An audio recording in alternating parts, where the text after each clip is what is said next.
What's up, everybody? That's Stacey Blackwood. I'm Clint Lamb, and this is Strength and Conditioning. Stacey, we've already talked about what was running backs, right? Running backs, so we got an offensive position knocked out as far as, everything you need to know.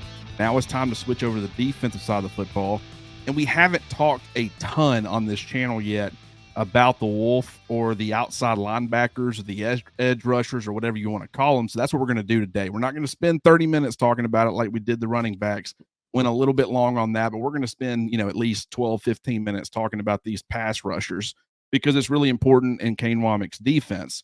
I'll go ahead and kick it to you right here off the bat. What are your thoughts on this Wolf position? Are there any guys that have kind of surprised you? Are there any guys who maybe you're waiting to emerge? What's your just general thoughts on the Wolf position?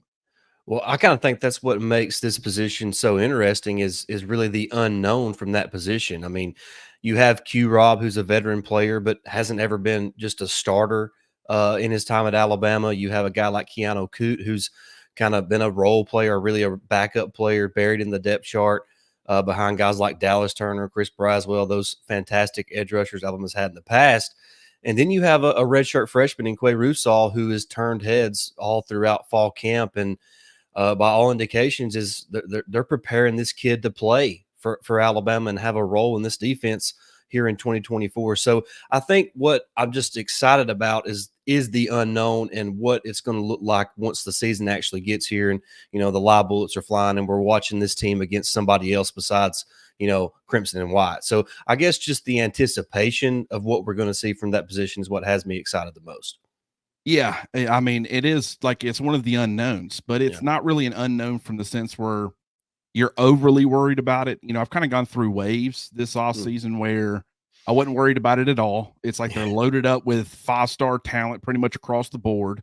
And then you start thinking, okay, but last year it's all about headaches. How many headaches can you cause opposing offenses going into a game against you, right? And last year with Dallas Turner and Chris Braswell, there were a lot of headaches, man. I mean, it was just those two were terrors. Everybody knew they were going to be terrors from the absolute jump, and they lived up to the billing. And so opposing offenses going into games against Alabama, they were like, how are we going to stop these two guys? I mean, Sam Pittman talked about it a lot when their offensive line was preparing to go against them.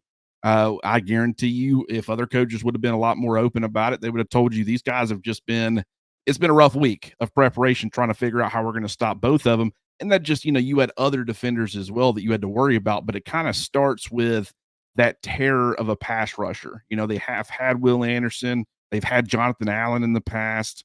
So they've had different guys who have just been complete game wreckers on that front.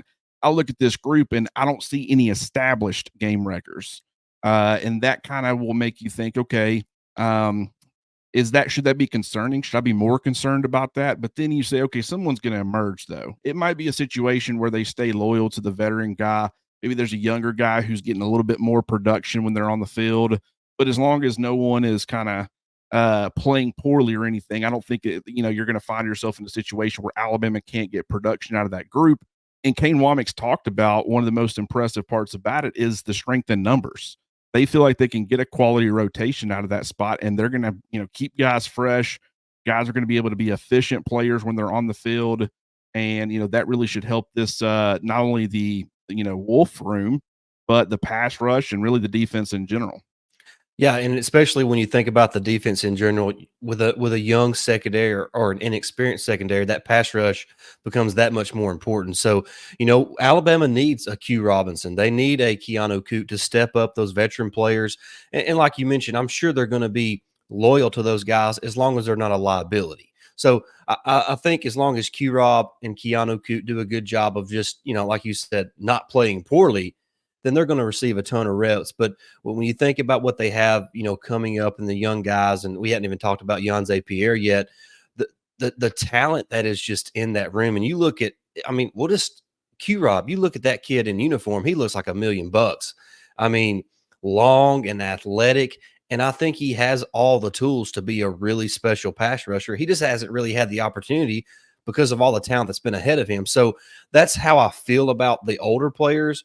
Then you look at like Quay Rusall, it almost brings me back to the early Saban days of like a Courtney Upshaw just the sturdy pass rusher, probably around 6'2". He's not quite as heavy as what Upshaw was, but just kind of compact, but still an excellent pass rusher. So just the strength in numbers, like you mentioned, that Coach Wommack is excited about, has me excited too. And I just think that you're going to get kind of different top players when you rotate them guys in, but they all kind of, I think, have the ability to be, I'm not going to say they're going to be a Dallas Turner or Chris Braswell. That's kind of too high of expectations, but I think they're going to be really solid SEC players, and Alabama needs it. I mean, like I said, the back end is young and inexperienced, and you need that pass rush to get after the quarterback to force those early decisions that could help that secondary.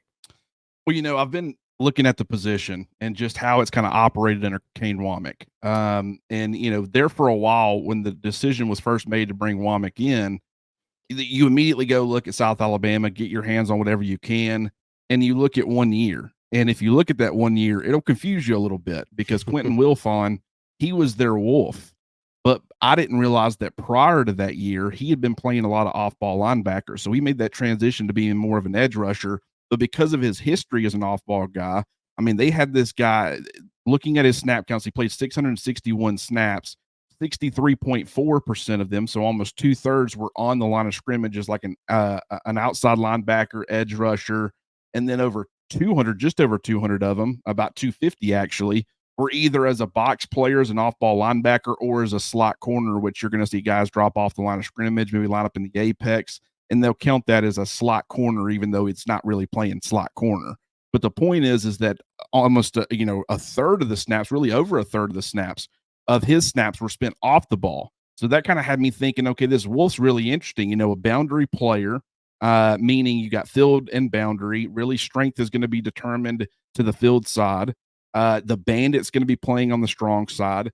The Husky is going to be playing on the strong side. And then you're going to have the Wolf as that weak side defensive end, kind of being that, jack linebacker like Alabama's defense was. Well, then, so I talk a lot about how much time that position is going to be spending off the ball. And then as you get more into it and you start looking at the 2022 tape, 2021, you go back to some Indiana stuff that they were doing, you realize, man, the Wolf really isn't playing off the ball that much. Now, granted, it's always had those responsibilities where it's going to have to drop off the ball some when you use motion into the boundary and you turn it into from a 4-man front to a 3-man front with pulling that Wolf off the line of scrimmage. You are going to have some, but I mean, you look at like the guy that the year before, 94.1% of his snaps on the line of scrimmage. The year before that, 95.1. It was the same year. It was Chris Henderson was one of their Wolves, and then the other one was Christian Bell, which is, a name that Alabama fans should be plenty familiar with, but he spent close to 96% of his snaps at that Wolf spot on the line of scrimmage. So the point is that this position plays on the line a lot more than I originally thought that it did. You still need to be able to have the athleticism to play off the ball some. You saw Alabama's pass rushers in the past have to drop into coverage some. That's going to be a part of it too. But there's actually going to be times where guys are having to line up pre-snap off the football. And so, you need to have some Dallas Turner type of athleticism to do that kind of thing.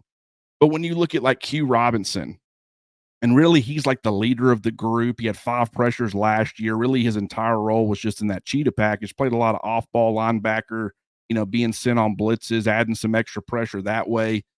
Only has 124 snaps in his career, including 95 in 2023. So, very long, athletic guy like you talked about. He's got some, he's got some ability as far as how you can use him, some versatility to his game. But I would say as far as ceilings, he's probably, one of the lowest guys as far as that's concerned. But if you know what you're going to get from him on a snap in, snap out basis and he can be productive, then you need to have him out there, because you might be able to get a little bit more out of somebody else. But if you can't trust them on that down in, down out basis, then you need to be going elsewhere. But Q Robinson, I mean, would you say right now he would probably be sitting the top of your projected depth chart? Yeah, I mean, if I was putting out a depth chart right now, he would be Wolf number 1. But and you talk about all the different variations of how they may line up. It's obviously, I think what I like about this defense is it's almost from an offensive standpoint like you're very personnel driven. Like I think when you see what kind of athletes you have on that side of the football as a defensive coordinator, especially when you're when you're in Tuscaloosa, it kind of opens things up for you and what you can do with your players. So, but yeah, I would say Q Rob is probably number one on the depth chart. But it's to me, I think, and you mentioned it, they're going to play probably three guys. To me, in my opinion, from everything we've heard from fall camp, in the spring, Keanu Coote was a guy who kept being talked about. Hasn't been quite as talked about this fall. That's been more Quay Rusall, but I think the coaching staff is confident in all three of those guys. So I think you're really looking at a position where you're going to see a lot of guys contributing to that spot. So I like what they have at the Wolf. I really do. And you talked about Q Rob's upside, how it's probably the most limited of the three that we're probably talking about.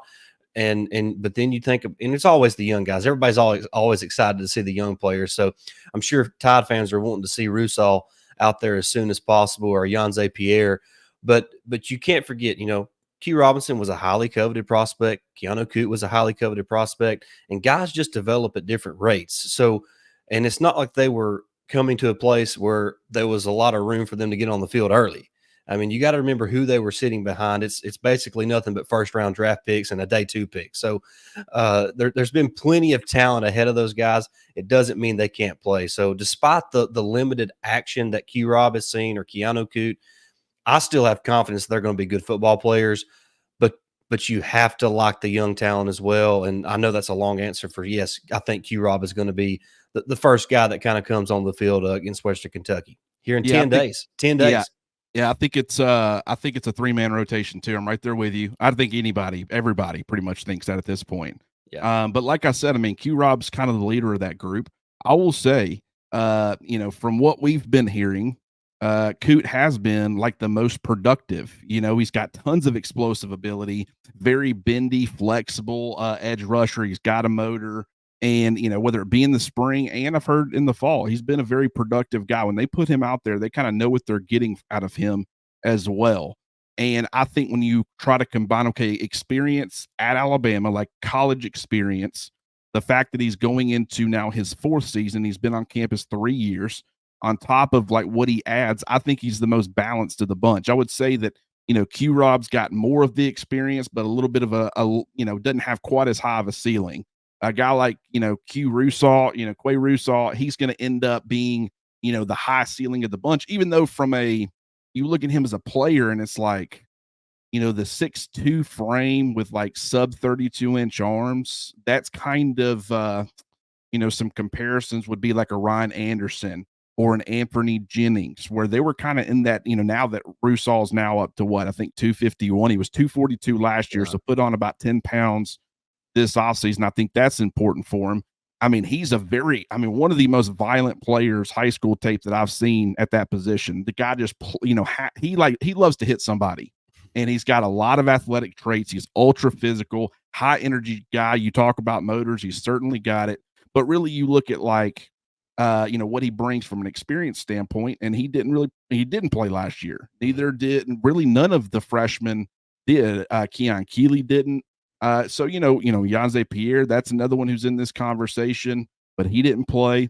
So, you're going to have to see him get some experience and see how he does when the reps go live to really get a good feel. But I mean, he might, from an athletic perspective, he's up there. I think I'm not comparing him to Ryan Anderson or Anthony Jennings. I think he's kind of got the run stopping ability that some of those guys do because he's got that natural leverage being a shorter, stockier player. But I think he's got more explosive traits. He's a little bit more twitched up. So I think as far as, those guys on the NFL level, Ryan Anderson, Anthony Jennings is a starter for the New England Patriots, but he really doesn't get a whole lot of run. As far as, the pass rush production, maybe that'll change this year. We'll have to see. But, I would say that as far as the edge ability, the ability to apply pressure on the quarterback, Rusall's got a much higher ceiling on that front compared to those guys. So I was just comparing it from like a body type standpoint and kind of what you're looking at maybe from a run stopping standpoint, which is very important in this defense.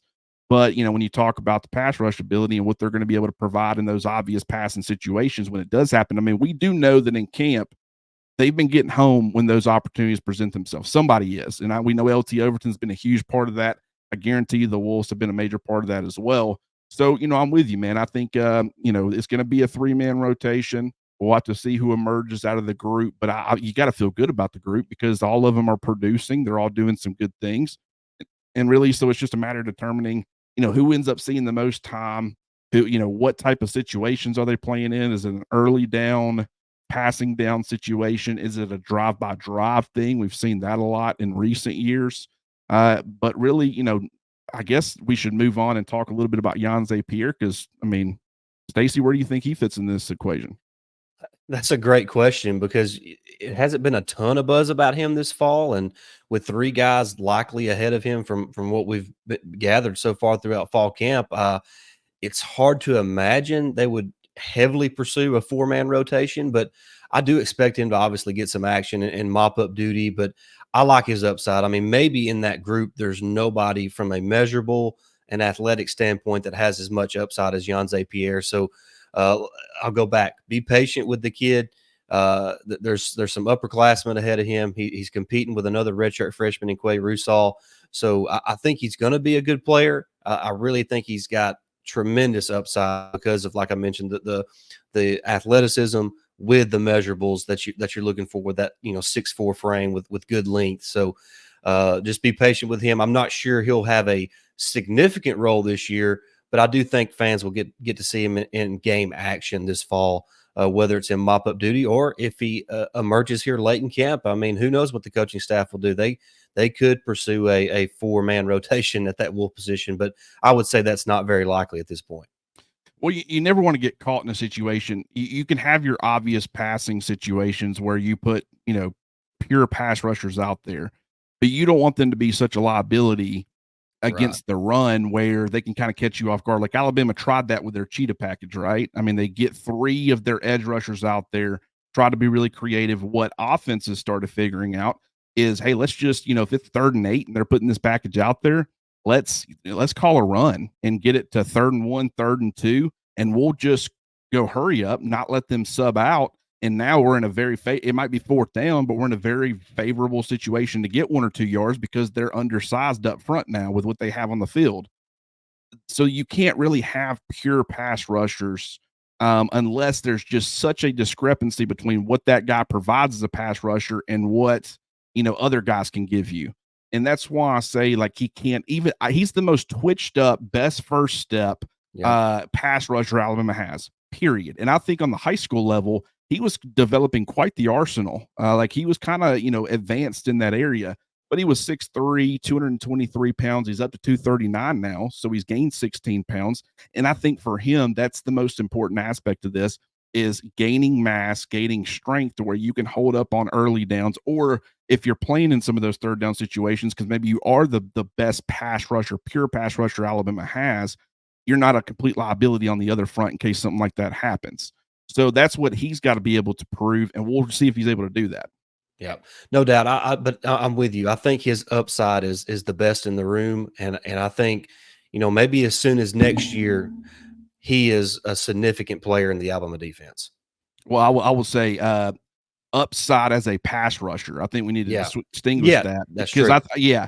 I mean, granted, I think that if he could ever develop, being a good run defender, that would certainly help. But to me, he kind of feels Chris Braswell esque. Like I'm not Right. saying he's the same player, but Braswell needed the same thing. He needed to get, he arrived at roughly 6'3", I think 220. Wasn't ready to be an every down player. I mean, he was probably one of the more skilled pass rushers Alabama had in that room, but just he couldn't do it, on all 3 downs. And, that hurt his ability to get on the field. He also wasn't comfortable dropping into coverage. That's another big part of this.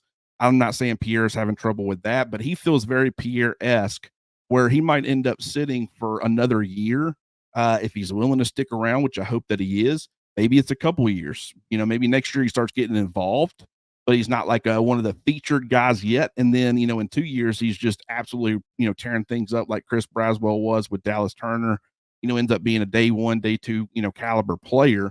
but it's going to take him, I think a little bit more time, unless, the 16 pounds of mass that he's put on suddenly makes him a completely different player, which is possible. I mean, we've seen it, but I just think that the guys that they have in front of him right now, they're all, Q Robinson went from 231 to 241. That's 10-pound gain. Coot went from 232 to 242, 10 pounds. And then we've already talked about Rusall. He gained 9 pounds going from, 242 to 251. And he's the heaviest of the bunch. And, it's just, I think that they're all going to offer a lot as far as your pass rush, but they're more balanced players at this point in their careers. And I think that, having, that kind of player is very important, because if you're going to be running a 4-2-5 defense, you need to have guys who can do a little bit of that as far as hold up against the run. You can't have, a lighter box, have a lighter player on the field replacing a defense or a linebacker with a defensive back, and then turn around and have, one of your guys be a liability against the run. That just simply can't happen. So, any more thoughts on the Wolves before we hop out of here? No, like I said, I think at the onset, I'm just excited because of the unknown that we've kind of talked about this entire show. Of we like all the players that are in that room, but we haven't really saw it on the field yet. So I'm just excited to see what this group can do once the season rolls, because I do have a lot of belief in all those guys, and that between the three of Robinson, Coot, and Rusall, Alabama's going to have a pretty solid group there at the Wolf position. Yeah, I'm right there with you, man. And, we'll have to wait and see how it plays out. Appreciate the conversation, Stacey. This was fantastic. Appreciate everybody who's listened in. If you haven't already, like this video, share this video if you can, but definitely, if you haven't already, go subscribe to the YouTube channel. The comments help, the likes help. We appreciate every single one of them, but nothing helps more than putting the old subscribe button to the test and seeing how that's holding up, and then turning around and going to covercrimson.com, signing up. Great conversations going over there on the message board. Actually put up a little nugget about Alabama's right tackle competition, which I think is really intriguing. It got me fired up. Just the conversation that I had with the source about a certain player has me fired up about Alabama's offensive line. So definitely go check that out. Stacey, once again, I appreciate you, buddy. See you, bud.